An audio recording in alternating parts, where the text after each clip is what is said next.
प्रायोजक हैं cancer healer centre, a new beginning.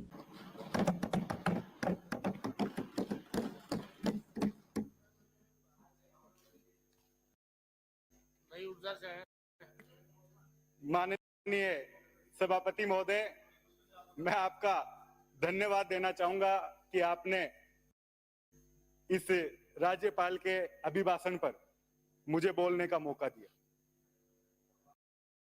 और मेरे जो सामने सदस्य बैठे हैं सत्ता पक्ष के लोग, वो इस बात पे खुश है कि 6 महीने का सस्पेंशन हुआ और वापस तो 6 महीने होने के बाद ही आया हूं मैं सदन में, उसमें कोई आपकी कोई बहादुरी नहीं है।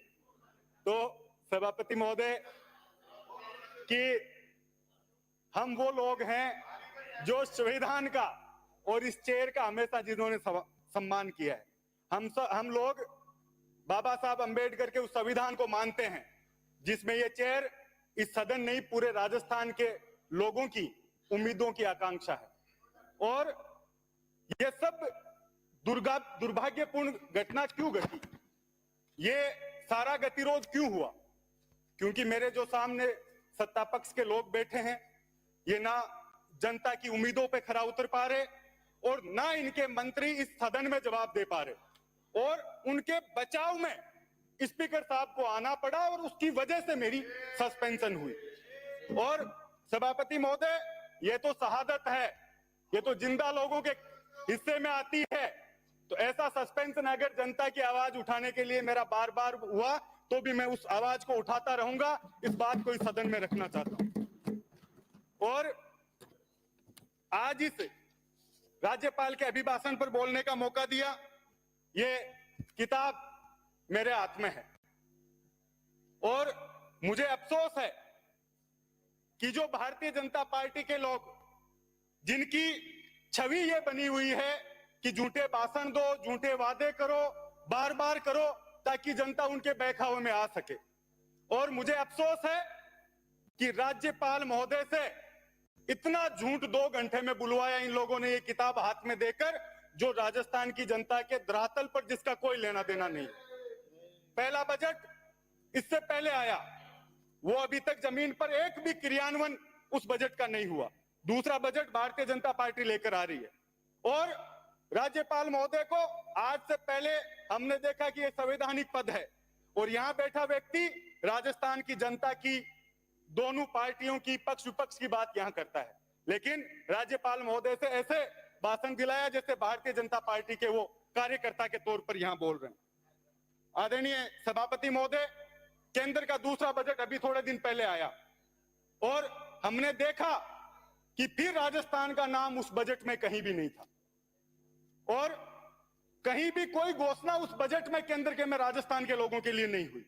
और मैंने एक अखबार में पढ़ा कि जो वित्त मंत्री निर्मला सीतारमण जी हैं, वो जिस स्टेट की, जिस राज्य की साड़ी पहनकर बजट पढ़ती है, उस राज्य को सबसे ज्यादा ये घोषणाएं होती है। पहले उन्हें आंध्रा की पहनी, कभी बिहार की पहनी और इस तरीके से बंगाल की साड़ी पहनी और उसी राज्य को वो बजट दे दिया गया।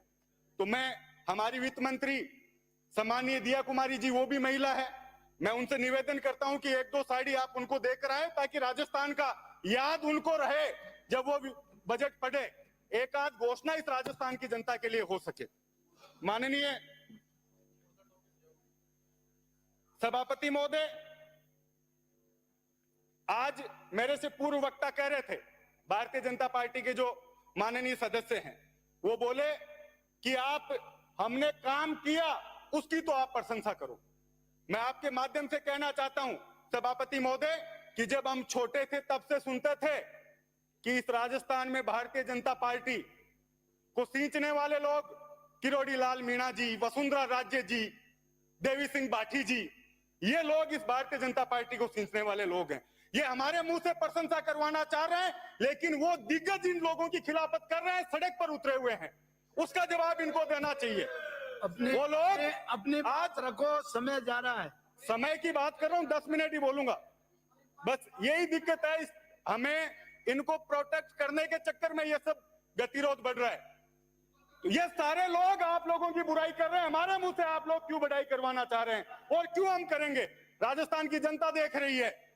आज सभापति महोदय, किसी भी राज्य सरकार या पुराने टाइम शासक होते थे या केंद्र की सरकार है, वो अपने लोगों को ग्राउंड पर भेजती है कि आप जाकर देखो कि हमारे प्रति लोगों की क्या राय है, क्या परसेप्शन बन रहा है। यहाँ कुछ मंत्री बैठे हैं मुख्यमंत्री जी के प्रति जिनका विशेष लगाव है, उनसे मैं उनको कहना चाहूंगा कि आप जाकर ग्राउंड पर देखो। लोगों ने बहुत उम्मीद की थी कि जब सरकार बनी तो पूरे राजस्थान में paper leak, ERCP, SOG, anti gangster task, इस तरीके के वादे भारतीय जनता पार्टी के लोगों द्वारा किए गए। और आज जब इन्होंने कहा हम मगरमच्छ पकड़ेंगे, पेपर लीक हो गया, हम राजस्थान के युवाओं को उसका न्याय देंगे, और अभी इस अभिभाषण में लिखा है कि हमने 100 मुकदमे दर्ज किए और 260 लोगों को गिरफ्तार किया। लेकिन अब तक सभापति महोदय, जो लोग मगरमच्छ पकड़ने की बात कर रहे थे, जो मछलियां पकड़ी वो भी इनकी जाल से बाहर निकल गई। वो सारे जाके सब इंस्पेक्टरों की सबकी उनकी जमानत हो गई।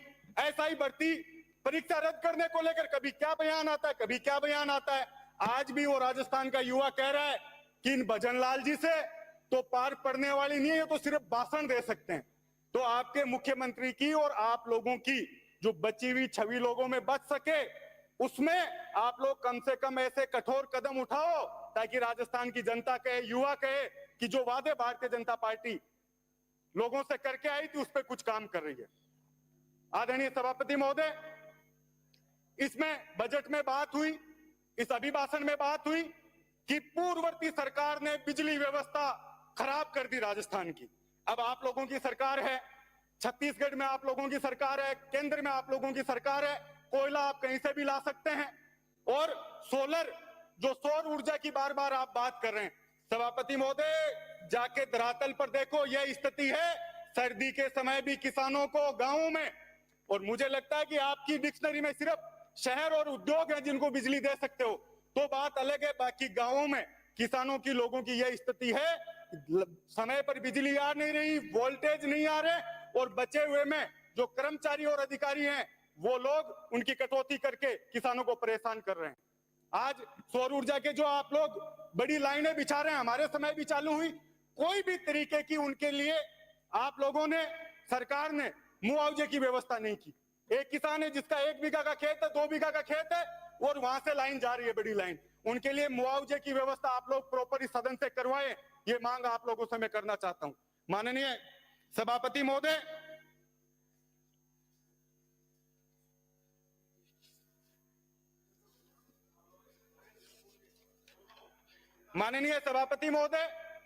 मैंने जैसा कहा और मेरे पूर्व वक्ताओं ने भी कहा, सरकार की स्थिति और मुख्यमंत्री जी की जो छवि लोगों में बन रही है, उसको अगर आप लोग बचाना चाहते हैं, आप लोगों ने सबसे पहले मुस्लिम समुदाय को टारगेट किया, फिर एससी समुदाय को टारगेट किया, और मैं इस सदन में बड़ी जिम्मेदारी के साथ कह रहा हूं कि आप लोगों ने जिस तरीके से जाट समाज को शेखावटी और मारवाड़ में टारगेट किया है, वो आप लोगों को, जनता आप लोगों को जवाब देगी।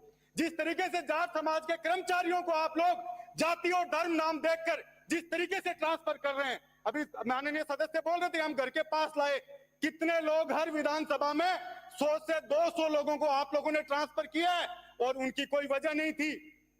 सभापति महोदय, पहले ट्रांसफर पोस्टिंग्स होती थी कि 2, 3, 5, 7 जो विधायिका नजदीक है, जो पार्टी की विचारधारा से ज्यादा बंदा, उनके ट्रांसफर कर दो, एक संदेश होता था। लेकिन आपने तो बाबू, लाइनमैन, चपरासी और जो लोग जिनका प्रोबेशन पूरा नहीं हुआ, उन लोगों के भी ट्रांसफर आप लोगों ने कर दिए।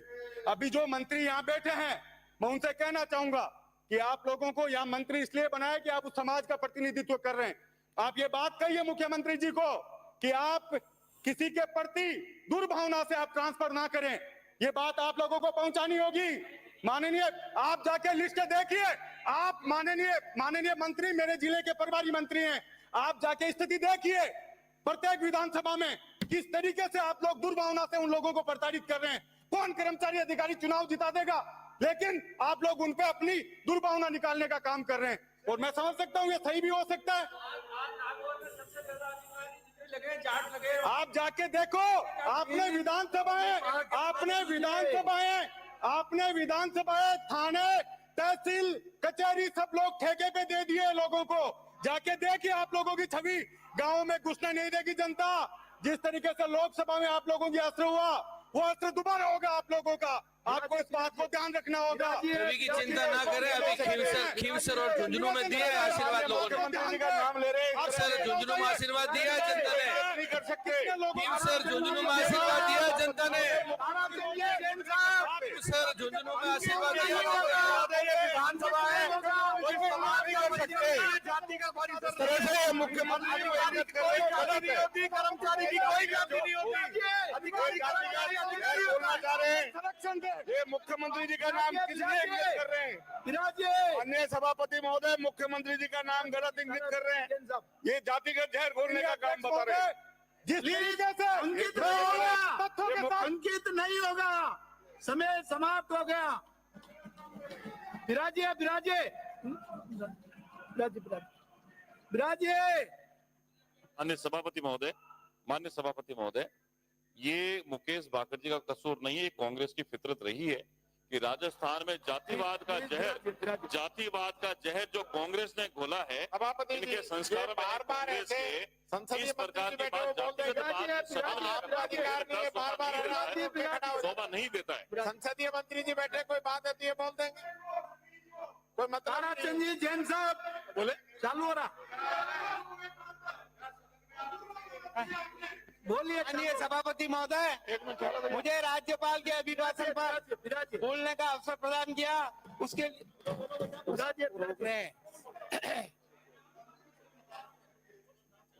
अरे नहीं का कोई चालू हुआ है। सरकार जांच करवा ले, सरकार जांच करवा ले कि ये बात सही है कि गलत है। ये इस प्रकार के स्थानांतरण हुए हैं तभी दुख बोल रहा है। ऐसा दुख तो होता रहेगा, क्योंकि दुखों में आपने रिश्ते तक संस्कृति वो ही नहीं है, यह संस्कृति वो नहीं है। आप बैठ जाइए प्लीज, आप प्लीज बैठ जाइए। मेरा निवेदन है माननीय सभापति महोदय, ये राज्यपाल के अभिभाषण पर बहस हो रही है, ये 5 मिनट बहस नहीं हो रही है। और क्या स्तर गिरा दिया विधानसभा का, माननीय ट्रांसफर हो गई, ये क्या स्तर गिरा दिया है? बताओ यार, ये क्या हो रहा है? माननीय प्रतिपक्ष के नेता, मेरा आपसे अनुरोध है, ये आपकी और मेरी जिम्मेवारी है कि हम किसकी बात करें, किसकी बात नहीं करें। अगर आप ये खुश होते हो, ऐसा है, एक सभापति जी, इससे पहले एक मिनट भाई, ऐसा है, आपके लोग नहीं लगा रहे आरोप, आपके लोग नहीं बोल रहे, बात ये नहीं है, बात ये नहीं है, यानी दूसरे की थाली में आपको गलत नजर आता है। मैं ये कह रहा हूं, माननीय सदस्य ने अभिभाषण पे अपनी कोई बात रखी है, आपको ऐतराज है तो संसदीय मंत्री उस पर जवाब दे दे।